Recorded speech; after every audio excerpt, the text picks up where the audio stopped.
சட்னி அரைச்சா மசாலா அரைக்க முடியல, மசாலா அரைச்சா மஞ்சள் அரைக்க முடியல, ஒவ்வொன்னுக்கும் தனி மிக்சரா வாங்க முடியும்? வேண்டாம், அல்ட்ரா சாய்ஸ் ப்ரோ இருக்கே, இந்தியாவின் அதிவேக 1000 வாட்ஸ் மிக்சர் கிரைண்டர், வினாடிகளில் கலையும் கரைக்கும். ஒரு சாய்ஸ் ப்ரோ போதும். இனி எதையும் அரைக்கலாம், அதை ஃபாஸ்டா அரைக்கலாம். 2 ஸ்பூன் போதும். லயன் டேட் சிரப், இதுல அயன், ஃபைபர், விட்டமின்ஸ், நோய் எதிர்ப்பு சக்தி அதிகமா இருக்கு. Lion date syrup.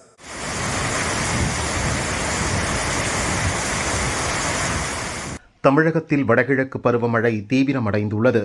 குறிப்பாக கன்னியாகுமரி, திருநெல்வேலி, தென்காசி மாவட்டங்களில் கடந்த ஒரு வாரமாக கனமழை வெளுத்து வாங்கியது. தொடர்ந்து பரவலாக மழை பெய்கிறது. குறிப்பாக நெல்லை மாவட்டம் மாஞ்சோலை பகுதியில் மிக கனமழை கொட்டி தீர்க்கிறது. ஊத்து, காக்காட்சி ஏரியாவில் தொடர்ச்சியாக 3 நாட்கள் தினமும் 220 மில்லிமீட்டருக்கு மழை கொட்டியது. நேற்று காலை முதல் இன்று காலை வரையிலான நிலவரப்படி அதிகபட்சமாக திருநெல்வேலி மாவட்டத்தின் ஊத்து, நாலுமுக்கு பகுதியில் 170 மில்லிமீட்டர், காக்காட்சியில் 140 மில்லிமீட்டர், மாஞ்சோலையில் 130 மில்லிமீட்டர் மழை பதிவாகியுள்ளது. மேற்கு தொடர்ச்சி மலைப்பகுதிகளில் பெய்த மழை காரணமாக திருநெல்வேலி, தென்காசி மாவட்ட அணைகள் கிடுகிடுவென நிரம்பி வருகின்றன. 143 அடி உயரம் கொண்ட பாபநாசம் அணையின் நீர்மட்டம் 2 நாளில் 10 அடி உயர்ந்தது.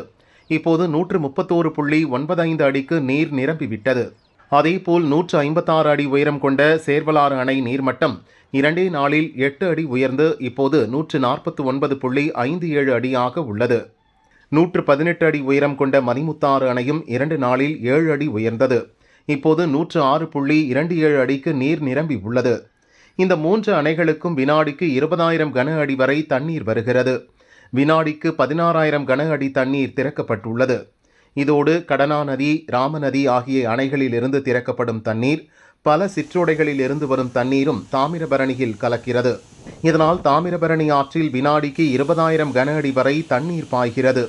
தொடர்ந்து 3வது நாளாக ஆற்றில் வெள்ளம் பாய்வதால் மக்கள் யாரும் ஆற்றில் இறங்க வேண்டாம் என்று மாவட்ட நிர்வாகம் அறிவுறுத்தியுள்ளது.